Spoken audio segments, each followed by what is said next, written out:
காவிரி உயர் தொழில்நுட்ப குழு பரிந்துரைகளை மட்டுமே செய்ய அதிகாரம் பெற்ற நிலையில் குழுவின் பரிந்துரைகள் எத்தகைய தாக்கத்தையும் தீர்வையும் ஏற்படுத்த உள்ளது என்பது குறித்த சிறப்பு செய்தி தொகுப்பை இப்போது பார்க்கலாம்.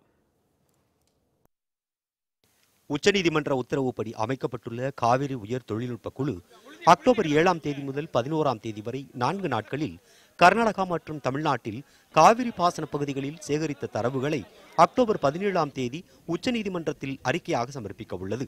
அக்டோபர் 18ஆம் தேதி காவிரி விவகார வழக்கு உச்சநீதிமன்றத்தில் விசாரணைக்கு வரவுள்ளது. நாள் ஒன்றுக்கு சுமார் 500 கிலோமீட்டர் பயணித்துள்ள இந்த குழு காவிரி பாசனப்படுகை விவசாயிகள், கிராம தலைவர்கள், கிராம மக்கள், தொண்டு நிறுவனங்களின் ஆய்வாளர்கள், அரசியல் கட்சியினர் என பலரையும் சந்தித்து அவர்களின் கருத்துக்களையும் கேட்டறிந்துள்ளனர்.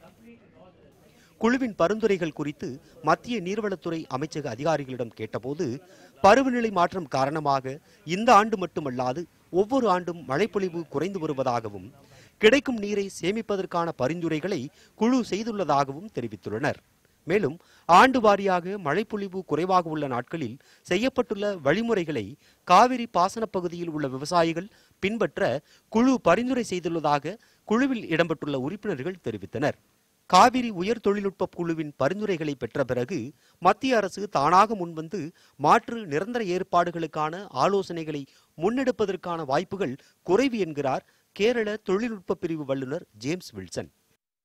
The question regarding high-level committee report. The high-level committee will submit the report to the Union of India, and the Union of India naturally will submit the report to the Supreme Court. The Supreme Court will definitely look into the report of this committee to see that the extent of the distress based on the ground realities, and they will take definitely a call based on that one. Kaveri நடுவர் மன்ற இறுதி தீர்ப்பின்படி காவிரி மேலாண்மை வாரியம் என்பது பரிந்துரையாக மட்டுமே இருந்தாலும் மத்திய அரசு தனி வாரியத்தை அமைக்கவும் சிறப்பு குழுவை ஏற்படுத்தும் அதிகாரத்தை பெற்றுள்ளது. இந்நிலையில் இரு மாநில அரசுகளும் தங்கள் சாதக பாதகங்களுக்காக காவிரி மேலாண்மை வாரியத்தை ஆதரிக்கவும் எதிர்க்கவும் செய்கிறார்கள் என்கிறார் மத்திய இணையமைச்சர் பொன் ராதாகிருஷ்ணன்.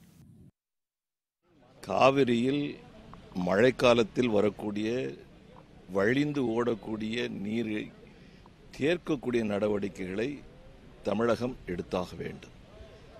அடுத்ததாக முறைப்படி கர்நாடகத்திலிருந்து தமிழகத்திற்கு தர வேண்டிய தண்ணீர் தர வேண்டும் என்று உச்சநீதிமன்றம் ஆணை பிறப்பித்திருக்கின்றது.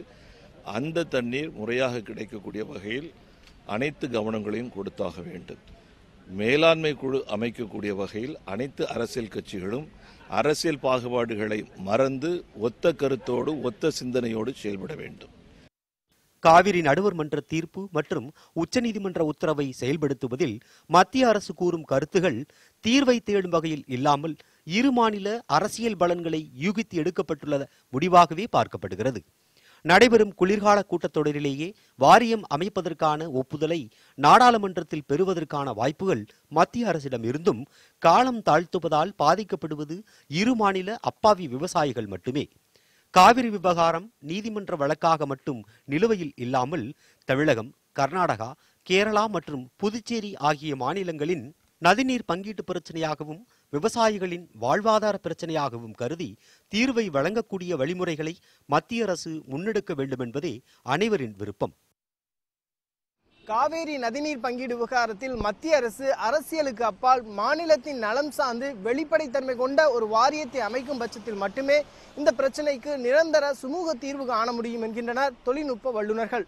நியூஸ் 18 தமிழ்நாடு செய்திகளுக்காக தில்லியிலிருந்து ஸ்டீஃபன்.